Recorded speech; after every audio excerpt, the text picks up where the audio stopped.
Patong-patong na kahon ng mga iligal na sigarilyo ang nakumpiska ng Bureau of Internal Revenue at CIDG sa isang iligal na pagawaan ng sigarilyo sa San Rafael, Bulacan.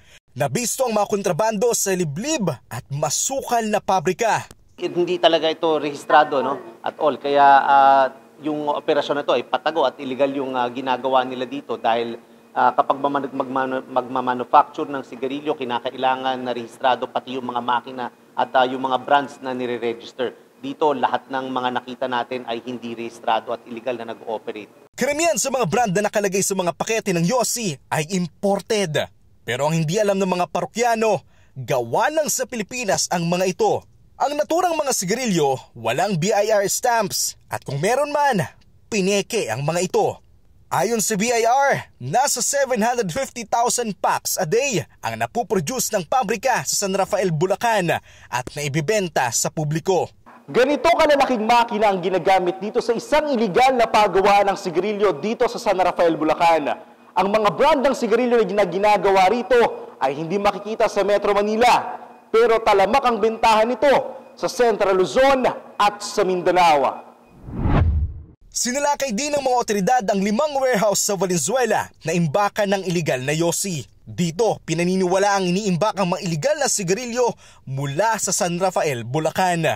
Pero 3 lang sa mga bodega ang nakitaan ng laman. Sa warehouse sa Barangay Ugong, Valenzuela na isa sa mga sinalakay ng mga otoridad, aabot na sa 14,200 na master cases ng mga peking sigarilyo ang nakumpiska. Sa lahat ng sinalaki ng mga otoridad, nadatna ng CIDG at BIR ang mahigit sa 150 empleyado.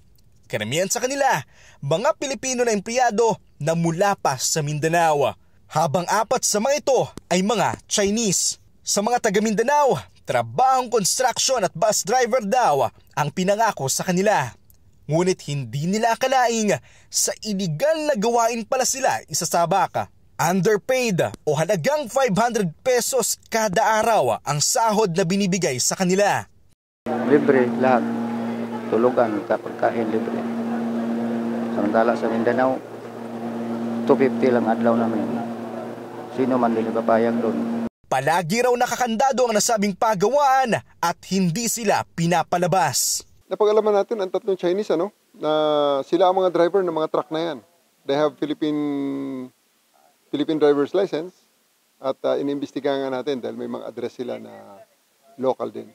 Aabot sa 11 billion peso ang tax liabilities ng may-ari ng nasabing pabrika na kasalukuyan pang pinaghahanap ng mga otoridad.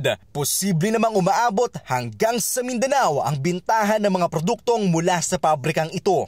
Yung mga bumibili ng mga mas mura at yung mga peking produkto ay wag natin tangkilikin ito dahil bukod dun sa tubakong hinihitit natin ay maraming alikabok na nakikita natin dahil nasa sahig lang yan. Wala silang proper na sanitation dyan. Tax evasion at human trafficking ang kaharapin ng may-ari ng pabrika.